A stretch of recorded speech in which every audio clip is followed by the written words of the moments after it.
Bien, vamos a continuar esta tarde nuestro estudio en el libro de los Gálatas. Nos habíamos quedado en el capítulo 4. En el capítulo 4 recordamos que Pablo exhorta a partir del versículo 8, estaba exhortando a los Gálatas, recordándoles que en otro tiempo habían servido a los que por naturaleza no eran dioses, ¿verdad? Habían estado sirviendo a los ídolos, pero ahora no es que estuvieran volviendo a los ídolos, es que estaban volviendo, influenciados por falsos maestros, estaban volviendo al legalismo, es decir, tratar de establecer su justicia propia como base para ser aceptados por Dios. Sabemos que nadie puede ser aceptado por Dios por sus propias obras. Dice la Biblia que por las obras de la ley nadie será justificado, ¿no? Entonces, influenciados por legalistas judíos, estos gálatas estaban de alguna forma dando la espalda al evangelio de la gracia de Dios, ¿no? Estaban volviéndose a los ritualismos judaicos y habían olvidado la gratitud que tenían hacia Pablo, como vamos a ver ahora, cuando Pablo les predicó el evangelio. El mismo evangelio que Pablo predicaba todavía. Pablo no cambió de evangelio en ningún momento. Pablo se mantuvo firme en la predicación de la cruz, en la predicación de la gracia de Dios como medio de salvación. Él no adaptó su mensaje a las personas para tenerlas contentas, no aguó el evangelio, no lo mezcló, sino que se mantuvo firme. Se mantuvo firme porque era la única manera de ayudar a la humanidad caída. Es la única manera de ayudar a la humanidad caída, aunque no lo reciban.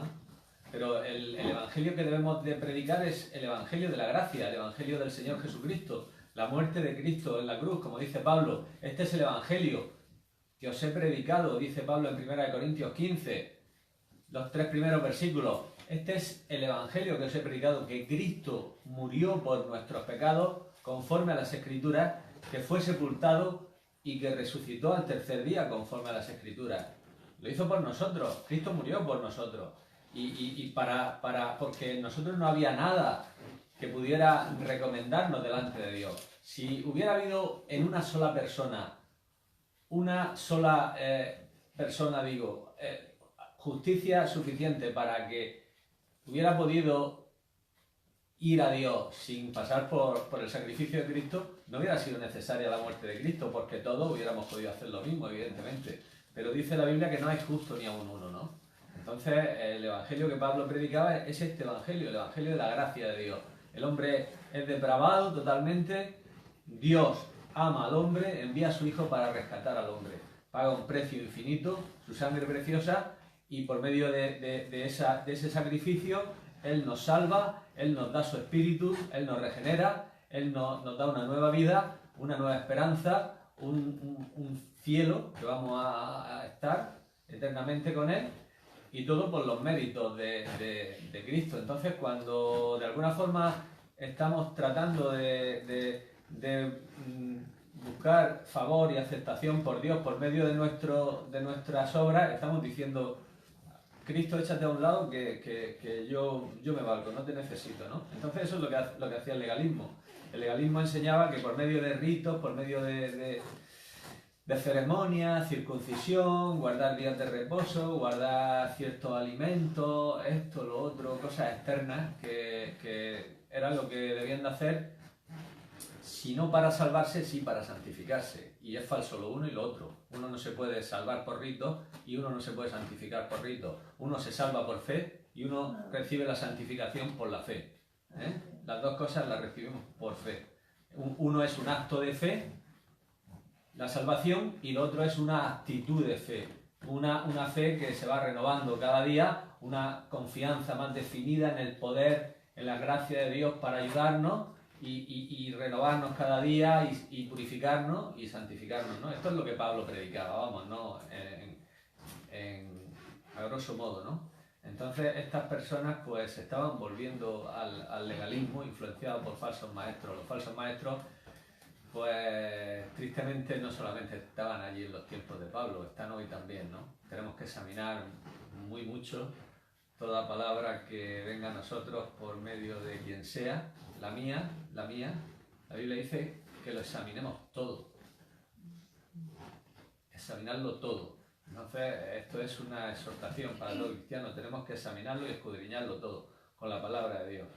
No es que yo he oído que este ha dicho que no.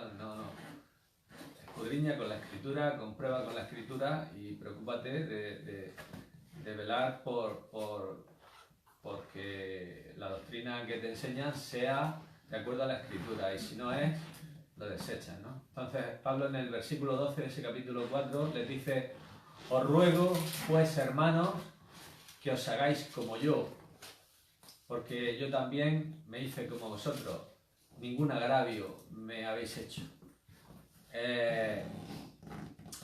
Notemos que le dice hermano. Pablo los consideraba hermanos, no estaba hablando, aunque en el versículo 11 dice: me temo de vosotros que haya trabajado en vano con vosotros.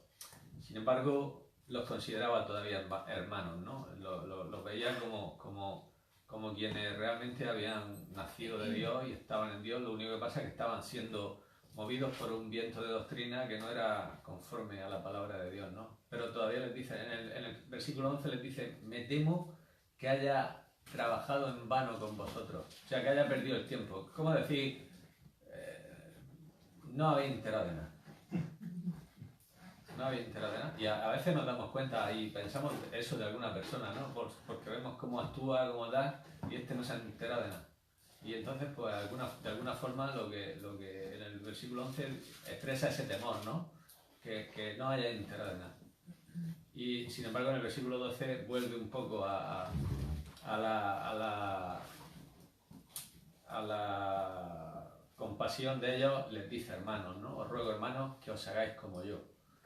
Que os hagáis como... Pablo había sido un judío bajo la ley. Y un judío riguroso, estricto, cumplidor de la ley, cumplidor de los ritos. Él mismo lo dice en Filipenses, dice: en cuanto a la ley, irreprensible. O sea que había vivido una vida realmente mucho más, como dice también a los Gálatas aquí en el capítulo 1, mucho más celoso de las tradiciones de mis padres que todos sus contemporáneos, ¿no? Era mucho más celoso que ellos, ¿no? O sea que era un judío, de verdad, ¿no? De los pies a la cabeza, ¿no? Y dice: pero ahora estoy libre de la ley, ahora yo me he hecho como vosotros. Vosotros, los gentiles, nunca habéis estado bajo la ley. Nunca habéis estado bajo la ley. El gentil no había estado nunca bajo la ley. La ley no fue dada para el gentil, la ley fue dada para el judío. Si vamos a Deuteronomio y vamos a Éxodo, vemos allí que las exhortaciones de la ley dice: oye Israel, oye Israel. Entonces es una ley que fue dada para Israel, para poder cumplir el sacrificio en el templo, para poder cumplir ciertos ritos allí en el lugar donde estaban y demás, ¿no? O sea, los gentiles no habían estado realmente bajo la ley nunca, ni estaban bajo la ley, pero ahora querían someterse a la ley.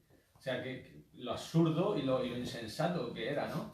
Que ellos que no habían estado nunca bajo la ley ahora querían ponerse bajo la ley. La ley solamente puede condenar al hombre, la ley solamente puede traer maldición, porque fue dada con ese propósito. La ley dice que lo encerró todo bajo pecado, para que los hombres pudieran ir a Cristo, los hombres se dieran cuenta de su pecaminosidad y pudieran acudir a Cristo. Entonces la ley es como cerrar al hombre toda escapatoria. Yo es que no mato, no matas, pero a lo mejor codicias. Yo es que no robo, no robas, pero a lo mejor no estás poniendo a Dios lo primero, como dice el primer mandamiento de la ley, que no tendrás dioses ajenos, que Dios será lo primero. A lo mejor no estás adulterando, pero a lo mejor estás mirando a una persona, a una mujer o a un hombre y lo estás codiciando. Y dijo Jesús que eso ya era adulterio, ¿no? Entonces la ley de alguna forma nos deja sin escapatoria. Si eso hubiera sido todo, hubiera sido un desastre, porque un ministerio de condenación y de maldición pues deja al hombre en una situación Pero la ley vino con un propósito temporal, como dice aquí mismo en el libro de Gálatas, en el capítulo 3, versículo 19. Dice, hasta que viniese la simiente. La ley fue dada hasta que viniese la simiente. ¿Quién es la simiente? ¿Quién es la simiente? Cristo. La simiente es Cristo. O sea que por medio de Cristo, Cristo es el cumplimiento de la ley. En Cristo tenemos liberación de la maldición de la ley, ¿no? Entonces ese es el propósito. El que se quiera quedar en la ley, que sepa que está bajo maldición. Si los gálatas querían someterse a la ley, estaban nuevamente poniéndose bajo un yugo de esclavitud y bajo maldición. Por eso Pablo ahora les dice, haceros como yo, no os metáis otra vez en la ley, no os metáis otra vez bajo la ley. Mirad que yo soy un judío que estoy libre de la ley, y me dice como vosotros, ahora vosotros no os metáis debajo de la ley. Si yo he salido de la ley, si yo era un judío bajo la ley que no podía hacer nada bajo la ley porque estaba condenado y estaba muerto, no os hagáis súbditos, no os hagáis esclavos de la ley, haceros ahora como yo, libre de la ley. Yo ahora soy libre de la ley, le está diciendo Pablo, haceros como yo. Y termina diciendo ese versículo, ningún agravio me habéis hecho, ningún agravio me habéis hecho. En realidad, lo que estaban haciendo los gálatas no era una ofensa personal contra Pablo, era un golpe a la verdad de Dios. Pablo no se tomaba las cosas, cuando lo atacaban a él y lo ponían verde, que iban muchos por ahí poniéndolo verde, ¿no? Acusándolo. En la epístola a los Corintios lo vemos, que había falsos apóstoles que lo estaban acusando, que Pablo no tenía, o sea, que era egoísta, que era esto, que no se preocupaba, que cuando estaba allí era muy débil, que luego por las cartas era muy agresivo, que tal, que siempre lo estaban acusando, porque siempre tenía enemigos. La persona que se mueve en Dios siempre va a tener enemigos, ¿no? Si toda la gente nos habla bien de nosotros, estamos en un mal lugar. Si toda la gente nos dice que somos muy buenos y que somos muy buenas personas, mala cosa, ¿no? La persona que habla la verdad siempre va a tener enemigos. Eso está claro, ¿no? Y Pablo hablaba la verdad y tenía muchos enemigos. Tenía muchos amigos, pero tenía muchos enemigos. En la segunda epístola a los Corintios tiene que hacer una defensa, aunque no la hace en sí por los que le estaban atacando, sino la hace por los corintios que estaban siendo movidos por esas personas que estaban atacando a Pablo, ¿no? Entonces hace una defensa impresionante de su apostolado y también dice, me hago un necio al gloriarme, me he hecho un necio al gloriarme, pero vosotros me obligasteis a ello, ¿no? Yo debía ser alabado por vosotros porque nada he sido menos que aquellos apóstoles que dicen ser apóstoles que no lo son. Pero yo, que soy un verdadero apóstol, os voy a demostrar que lo soy por esto. He recibido de los judíos 5 veces 40 azotes menos 1. 3 veces he sido azotado con varas, 1 vez apedreado, 3 veces he padecido naufragio. Una noche y un día he estado como náufrago en alta mar, en caminos muchas veces, peligros de ríos, peligros de ladrones, peligros de los gentiles, peligros en la ciudad, peligros en el desierto, peligros en el mar, peligros entre falsos hermanos, en trabajo y fatiga, en muchos desvelos, en hambre y sed, en mucho ayuno, en frío, en desnudez, todo. O sea, no es que salga, hoy los apóstoles estos van diciendo que yo tengo una iglesia de no sé cuántos miembros, yo he estudiado en Harvard, o yo he estudiado en tal, o he hecho seminario de no sé qué, o he pastoreado en 3000 sitios, no sé qué. Pablo no habla nada de eso, podía haber hablado, pero no habla nada de eso. Pablo lo único que dice es que lo están apaleando día sí, día. Dice, somos contados como ovejas de matadero, somos muertos todo el día, todos los días somos muertos. O sea que nos están apaleando, somos la escoria del mundo. Esa es la credencial que presenta Pablo. Una persona que anda en Dios va a recibir persecución, porque lo dice la Biblia. Dice, todos los que quieren vivir piadosamente en Cristo Jesús padecerán persecución. Si no padecemos persecución es porque no estamos viviendo piadosamente. Ni más ni menos. Es así de sencillo. El que quiera vivir en Dios va a recibir persecución. A lo mejor no nos van a apalear como a él, pero sí vamos a ser criticados injustamente, sí vamos a ser vituperados, sí se van a burlar de nosotros, sí nos van a menospreciar, sí, no sé, se van a oponer a cosas que hagamos. Si no estamos haciendo nada para Dios, pues a lo mejor no tenemos ninguna oposición y no, pero en el momento que decidamos vivir una vida piadosa, vivir una vida piadosa, apartada del pecado, denunciando el pecado cuando proceda, pues seguro que vamos a recibir persecución. Si estamos escuchando los chistes y no decimos, no quiero obscenidades, si quieres contar ese chiste, por favor, me voy o te vas, una de dos. Y entonces ahí la gente empezará a decirnos cosas, empezará a hablar de nosotros, el Papa Francisco, no sé qué, o a mí me llegaron a decir Padre Apele. Me ofendió mucho cuando me dijeron Padre Apele. Me dijeron en el trabajo, ese fue una de las ofensas mayores porque me sentó muy mal, porque este hombre lo veía como un, no sé, un vividor, sin vergüenza, porque no sé, si me hubieran dicho, yo qué sé, John MacArthur o algo de eso, no me hubiera sentado tan mal, pero cuando me dijeron Padre Apele, que lo veía como un vividor, y entonces me ofendió mucho, pero se lo puse al Señor, no sé, a lo mejor me lo han dicho alguna vez, no delante mía, pero ahí esa vez es que lo oí. Y entonces me sentó mal, no manifesté ni me enfadé, pero tuve dolor en mi corazón, ¿no? Y le dije, Señor, si tú quieres que me lo digan, pues que me lo digan. Y no sé si me lo han vuelto a decir o no me lo han vuelto a decir, a lo mejor sí, pero no me lo dicen a la cara, lógicamente, ¿no? Pero lo mismo me lo dicen, pero no me gustó eso de Padre Apele, la verdad. Porque me han dicho otra cosa, no sé, Billy Graham o yo. Al Padre Apele me ofendí. Bueno, a Pablo le decían de todo, ¿no? Y no se ofendió, ¿no? No se ofendió porque no tomaba, por eso dice, ningún agravio me había hecho. Las ofensas personales en realidad el golpe era por lo que Pablo sufría y por lo que defendía era por la verdad de Dios, por la honra de Dios, por la gloria del nombre de Dios, ¿no? Esto es lo que siempre a los hombres de Dios les ha interesado. Los hombres de Dios verdaderos, lo que les ha interesado es la gloria y la honra de Dios. Y lo que a Pablo le interesaba era la honra de Dios. Él dice, ningún agravio me había hecho, no me había ofendido a mí personalmente. Yo no me siento ofendido. O sea, el golpe lo habéis dado al Evangelio. Y eso sí ofendía a Pablo. Por eso escribe esta carta. Esta carta es una carta dura. Pero no porque hubiera ofensas personales contra él, que la había. Él no defiende, él aquí no se defiende para nada. Él aquí hace una defensa impresionante del Evangelio de la gracia de Dios. Hace una defensa extrema del Evangelio. Sufre. Le quiere que despierte. Gálatas, insensato, tan necios sois.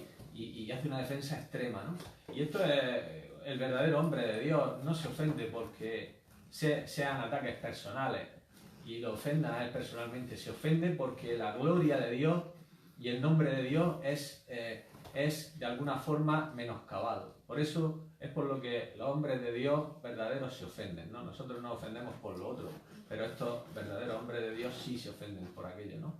Acordaros de Moisés, me viene a la memoria Moisés, ¿no? Moisés cuando el pueblo va a entrar a la tierra de Canaán, que está en Cades Barnea, están allí, mandan los espías vuelven, los espías dan un informe negativo, 10 de ellos dan un informe negativo y dicen, sí, la tierra es buena, pero la gente que hay allí son enormes, son gigantes, las ciudades fortificadas, nosotros les parecíamos langostas a ellos y vamos, que no vamos a poder ir a tomar aquella tierra, es imposible, ¿no? Entonces el pueblo se desanimó, ¿no? Se desanimó, lloró toda aquella noche, hablaron de nombrar un caudillo para volver a Egipto, hablaron de apedrear a Moisés, a Aarón, a Josué y a Caleb, y dice que se postraron y la gloria de Dios se manifestó, ¿no?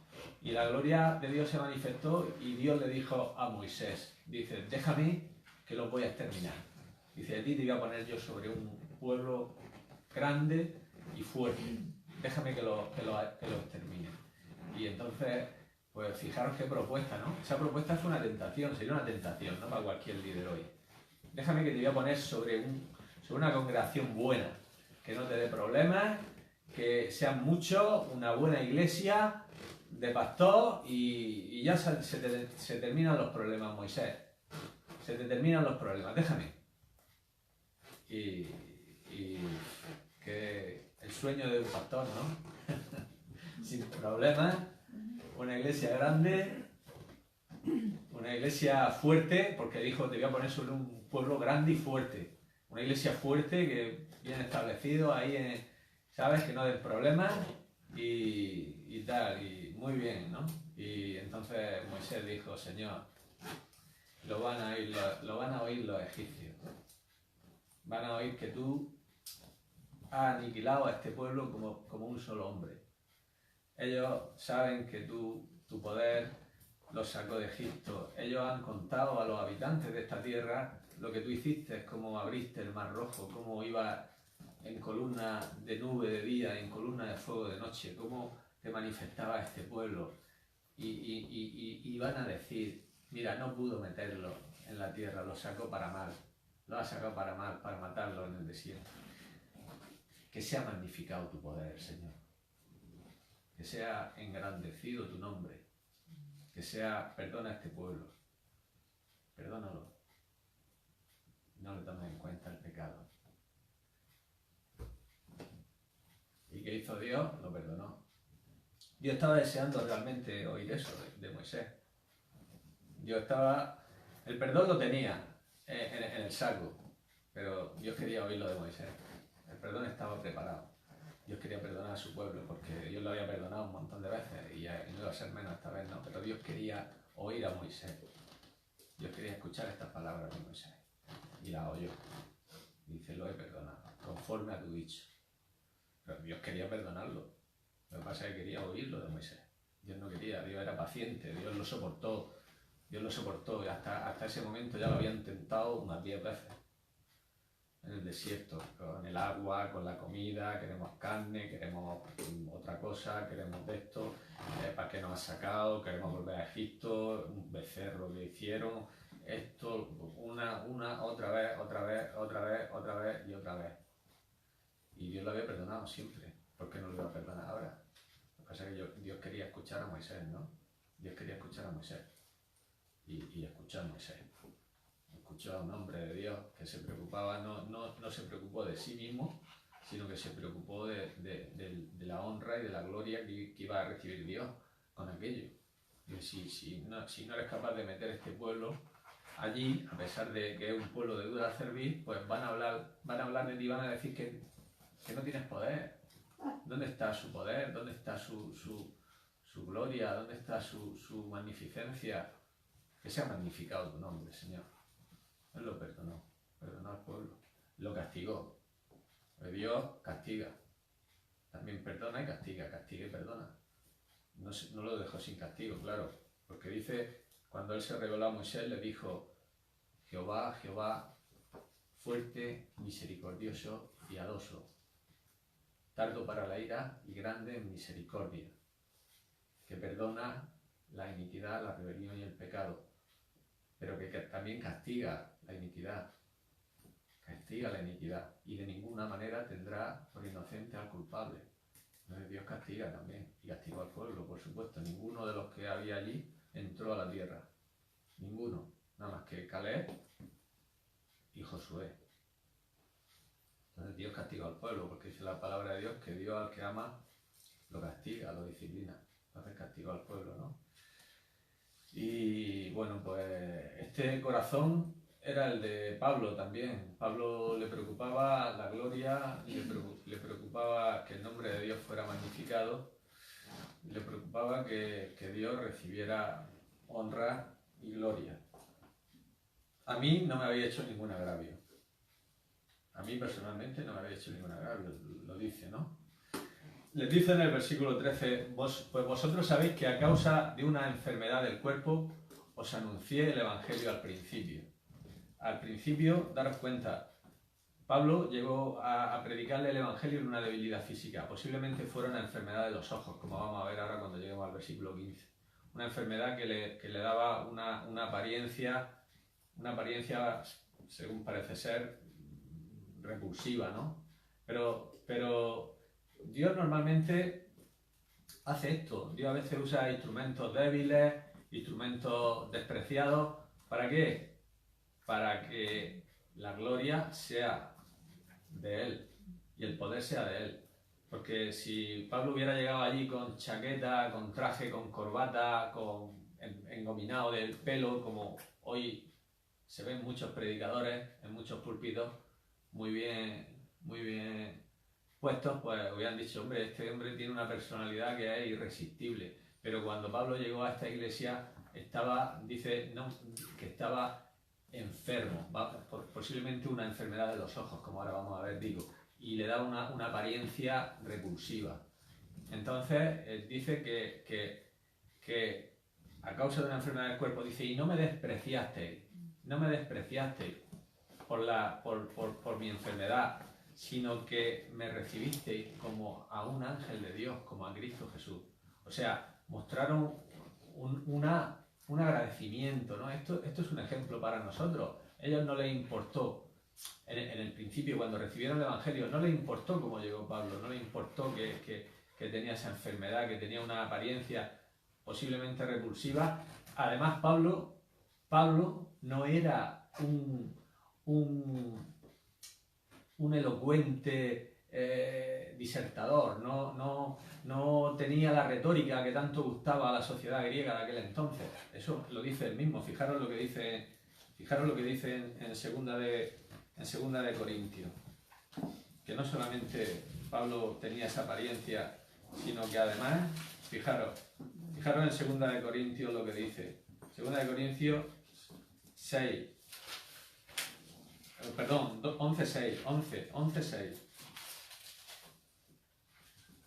Segunda de Corintios 11:6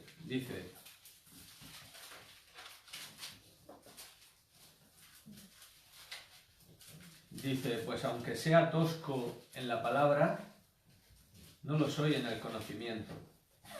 En todo y por todo os lo hemos demostrado. O sea que Pablo era tosco en su forma de hablar. Pablo no tenía la retórica de los griegos, no había sido instruido en la retórica. La retórica en aquel entonces era en aquel entonces las personas se quedaban con la boca abierta cuando veían a un filósofo que tenía una retórica muy... Pero Pablo no era así. Pablo, la sabiduría suya y su conocimiento era de Dios. Y la sabiduría de Dios es locura para el mundo, porque decía cosas que al mundo le chocaban, como predicó Enrique el otro día, ¿no? Allí en la estación, ¿no? Que la sabiduría de Dios habla de uno que murió, un judío que murió en aquella cruz, en un monte fuera de Jerusalén, y que por medio de él tenemos salvación y tenemos... Entonces, claro, cuando Pablo decía esto, simple y llanamente decían, pero este es un loco, que está hablando este. Y Pablo iba así de sencillamente a los corintios, que era la cuna de la sabiduría. Le dice a los corintios en otra ocasión, no fui a vosotros con excelencia de palabra o de sabiduría, sino que prediqué a Cristo crucificado. Me propuse no saber entre vosotros cosa alguna, sino Jesucristo crucificado. No anduvo por ahí impresionando con retórica, porque no la tenía. Entonces, lo único que dice que todo lo que sabía del judaísmo lo había tenido por basura. A lo mejor en el judaísmo sabía mucho y era muy elocuente en el judaísmo, pero dice que lo tuvo todo por basura. Dice, lo he tirado todo por basura, por amor de Cristo. No quiero nada de lo que era antes, todo es basura. Nada más que quiero conocer a Cristo, su poder, su gloria, su gracia, su evangelio. No quiero otra cosa, ¿no? Entonces, Pablo pues llegaba con estas cosas, llegaba con una palabra que no era un derroche de habilidad hablando, y llegaba enfermo, y lo recibieron muy bien, lo recibieron como a un ángel de Dios, dice aquí, recibieron su palabra como palabra de Dios. Esto debe ser un ejemplo para nosotros hoy, ¿no? Hoy se valora mucho todo lo externo, ¿no? Ya de entrada cuando vemos un escenario así muy bien puesto, muchas luces, muchas flores, y un predicador, y parece ya que eso ya nos predispone, ¿no? a que digamos, hombre, aquí está Dios con todo esto. Y nos quedamos un poco así impresionados, ¿no? Y realmente Pablo, cuando llegó allí, no impresionaba a nadie su aspecto físico, no impresionó a nadie. Y sin embargo ellos lo recibieron de Dios. Entonces aquí tenemos un ejemplo, ¿no? De que personas que aparentemente puedan no tener una personalidad atractiva y pueden ser los que Dios esté mandando para que den una palabra clara para el pueblo de Dios, ¿no? Que tan necesitado está, ¿no? En vez de tanta furufalla, ¿no? Que se predica, tanta psicología, tanta estimulación y tantas nuevas cosas, tanta confesión positiva, tanta prosperidad, tanta sanidad interior y tantas maldiciones generacionales y tanto rollo de esto que hoy se está metiendo, ¿no? a tantísimos cristianos y lo están abrazando muchos de ellos. Y Pablo no, Pablo llega un mensaje sencillo: Cristo crucificado, la cruz de Cristo, salvación, santificación por medio de la fe en el poder de Cristo por su Espíritu Santo, y así es sencillo, ¿no? Y claro, a las personas les gusta ver cosas, ¿no? Las personas ya habían cambiado, ¿no? Habían cambiado, ya daros cuenta del versículo 15, lo que dice: ¿dónde pues está esa satisfacción que experimentabais? ¿Dónde pues está? Porque os doy testimonio de que os hubierais sacado, si hubierais podido, vuestros propios ojos para dármelos, ¿no? ¿Dónde está esa? Ya habían cambiado. Las personas, por eso la palabra de Dios dice que esto es un tiempo de apostasía, ¿no?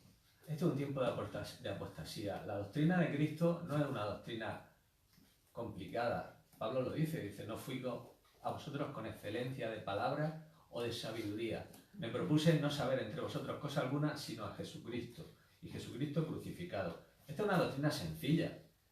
Es una doctrina sencilla, no es complicada, en el sentido de que en el momento que la creamos, pues tenemos que andar en esa doctrina. Pero claro, las personas, ¿qué pasa? Pues las personas no perseveran en esa doctrina. No perseveran, no quieren vivir toda la vida con el maná, como el pueblo decía. Es que estamos ya, decía el pueblo de Israel, dice: es que estamos ya cansados de este maná. Es que este pan tan liviano, es que siempre todos los días lo mismo. Todos los días Cristo. El maná es un tipo de Cristo, como vemos en Juan 6. Entonces el pueblo decía: es que tenemos fastidio. Fijaros que lo dice el pueblo. Mirad el número como lo dice. Es que lo dicen, que tienen delitos. Es que tienen delitos. Fíjate el número.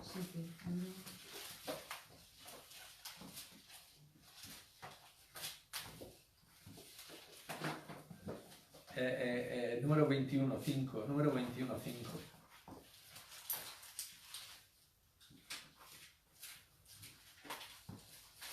Dice: y habló el pueblo contra... ¿Lo tenéis? Sí. Y habló el pueblo contra Dios y contra Moisés: ¿por qué nos hiciste subir de Egipto para que muramos en este desierto? Pues no hay pan ni agua, y nuestra alma tiene fastidio de este pan tan liviano. Es que estaban fastidiados, porque todo el día era Cristo. Hoy Cristo, mañana Cristo, pasado Cristo, al otro Cristo. El maná es Cristo, porque Cristo dijo: yo soy el pan que descendió del cielo. El maná es un tipo de Cristo. En Juan 6 está diciendo que el maná es un tipo de Él, el verdadero pan del cielo. El que come de este pan vivirá para siempre y ya no tendrá hambre más, ni tendrá sed, el que beba de mí, ¿no? Entonces, el cristiano tiene que alimentarse del maná cada día, de Cristo cada día. Pero hoy la gente no quiere Cristo, la gente quiere otras cosas.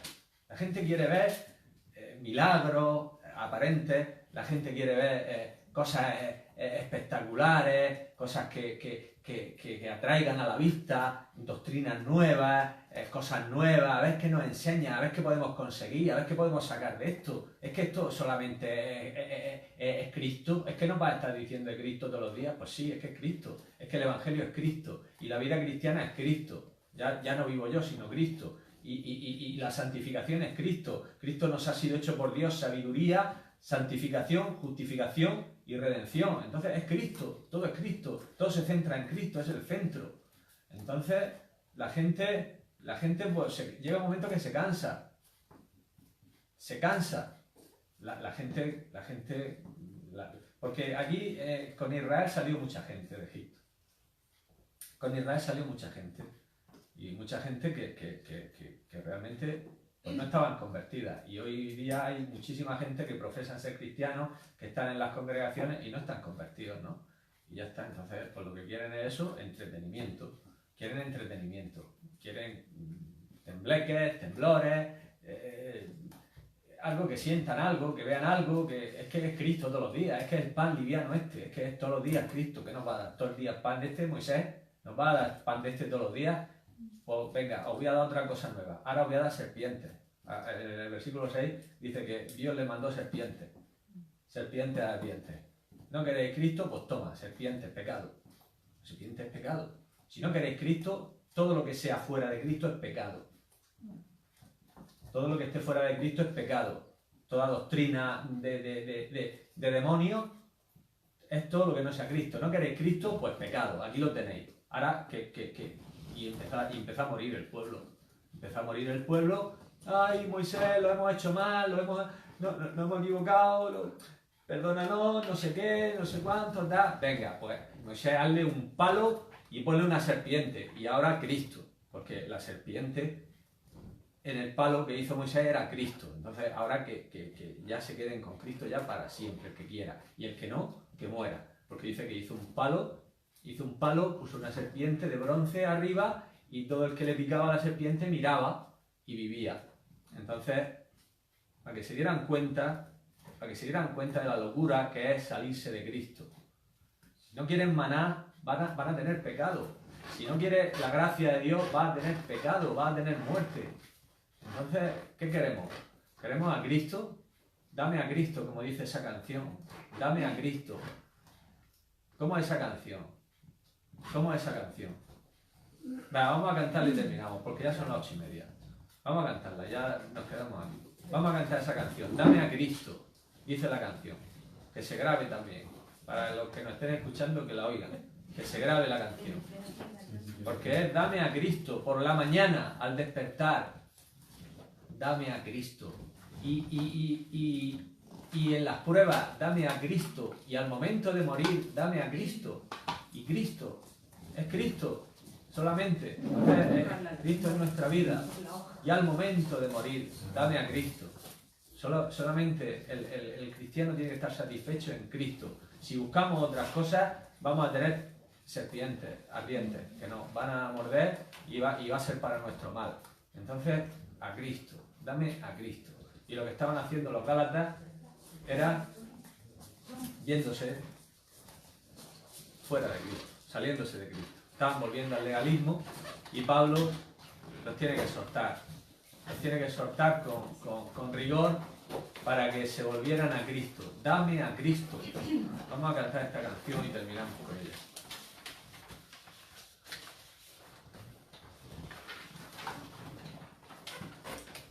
Dame a Cristo.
Dame a Cristo,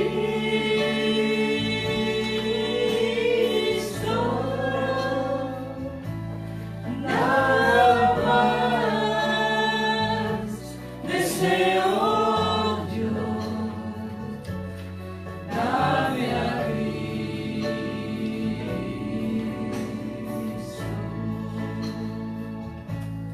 Y cuando te odio, y cuando te odio, y cuando te odio, dame a Cristo.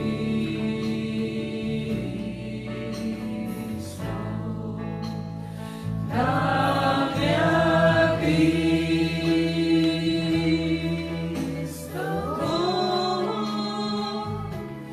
dame a Cristo,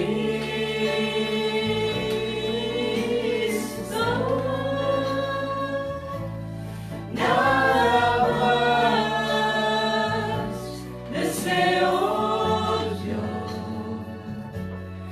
Dame a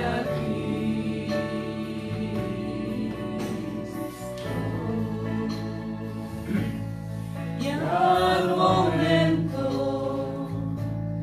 de oír, y al momento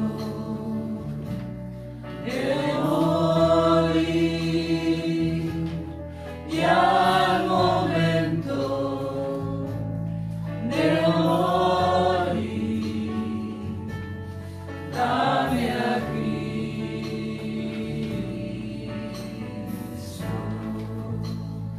Dame a Cristo.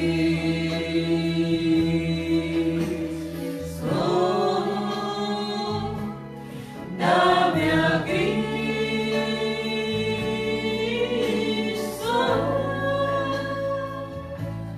Nada más deseo yo. Dame a Cristo.